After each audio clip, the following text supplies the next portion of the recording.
ওং শ্রীং হ্রিং ক্রিং মহামহাকালী নমঃ। কোশিকা বা কোষ বা আবরণ ত্যাগের মাধ্যমে দেবী কৌশিকীর উৎপত্তির যে পৌরাণিক কাহিনী রয়েছে তা আসলে এক আধ্যাত্মিক রূপান্তরকে নির্দেশ করে।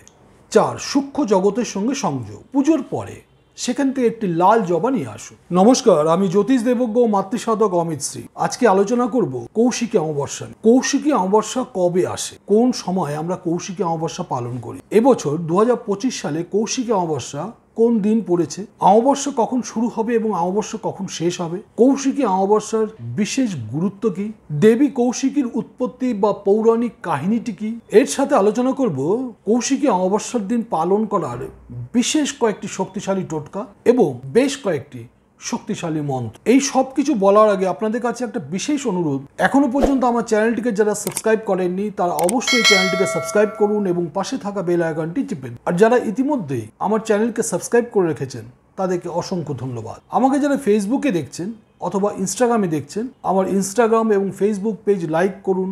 যারা বৃহৎ কুষ্টি করাতে চাইছেন অর্থাৎ লাইফ টাইম প্রেডিকশন চাইছেন, অথবা যারা 5 বছর 10 বছর 20 বছর বা 30 বছরের ইয়ারলি প্রেডিকশন চাইছেন, তাদের জন্য এক খুশির খবর। আপনারা এখন থেকে আমাদের কাছে পেয়ে যাবেন পার্সোনালাইজড হরোস্কোপ। আপনার জন্ম তারিখ, সময় ও স্থানের ভিত্তিতে আপনার নিজস্ব হরোস্কোপ, যা আপনারা পিডিএফ ফরম্যাটে অথবা কালার প্রিন্ট কপি অর্থাৎ হার্ড কপির মাধ্যমে পেয়ে যেতে পারেন। আপনারা আপনাদের প্রয়োজন মতো 8697190840 এই নম্বরে ফোন করে অর্ডার দিতে পারবেন।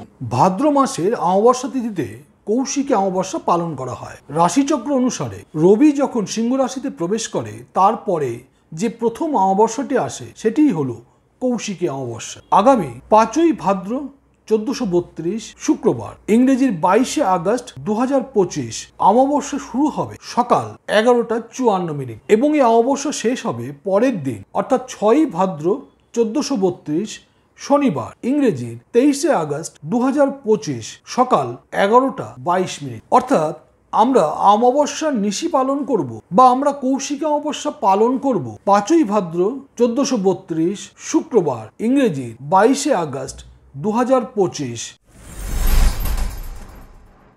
এবার বলবো দেবী কৌশিকীর উৎপত্তি এবং পৌরাণিক কাহিনী। পূর্বজন্মে দেবী পার্বতী দক্ষ যজ্ঞে আত্মাহুতি দিয়েছেন, আর এই কারণে পরবর্তী জন্মে তার গায়ের রং হয় মেঘের ন্যায় কালো। দেবাদিদেব শিব তাই তাকে কালিকা নামে সম্বোধন করেন। একবার শুম্ভ নিশুম্ভ নামে 2 দানবের অত্যাচারে যখন দেবতারা অতিষ্ঠ হয়ে যায়, তখন তারা কৈলাসে এসে আশ্রয় এবং দেবাদিদেব মহাদেবের শরণাপন্ন।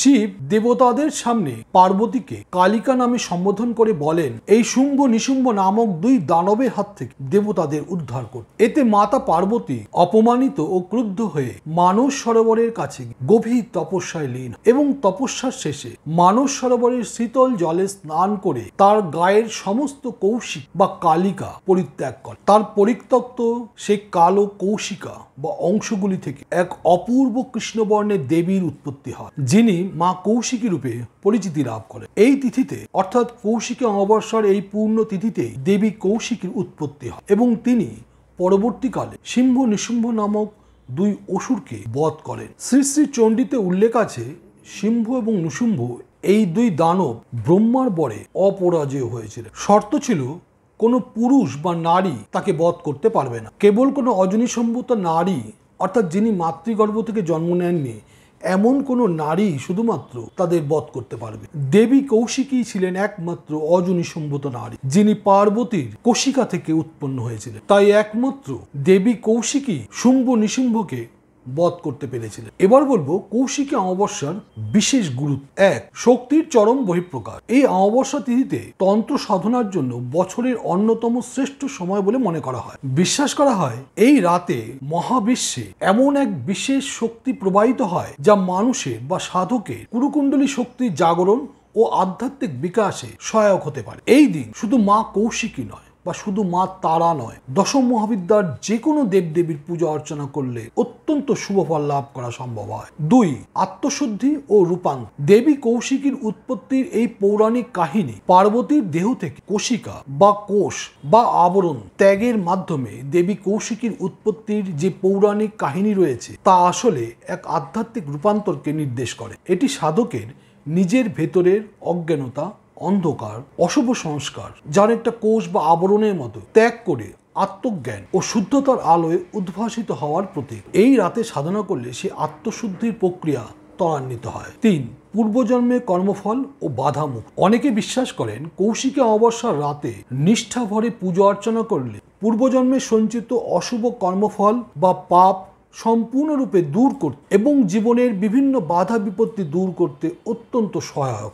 মা কৌশিকী যেহেতু শুম্ভ নিশুম্ভ নামক 2 অসুরকে বধ করেছিলেন, তাই ভক্তরা বিশ্বাস করেন এই দিন সমস্ত অশুভ শক্তি ও শত্রুদের বিনাশ করা সম্ভব হয়। 4. সূক্ষ্ম জগতের সঙ্গে সংযোগ। বিশ্বাস করা হয় এই রাতে পার্থিব জীবনের সঙ্গে বা পার্থিব জগতের সঙ্গে সূক্ষ্ম জগতের, যেমন স্বর্গ মর্ত পাতালের সংযোগ বা স্তর অত্যন্ত পাতলা হয়ে যায়। এর ফলে সাধকের দিব্য শক্তির দ্বারা ত্রিজগতের সঙ্গে সংযোগ স্থাপন অত্যন্ত সহজ হয়। এই কারণে এই রাতে অনভিজ্ঞ অশুদ্ধ চিত্তের ব্যক্তিদের অত্যন্ত সতর্ক থাকতে হয়, না হলে অপ্রাকৃতিক শক্তির সম্মুখীন হওয়ার ঝুঁকি থাকে। 5.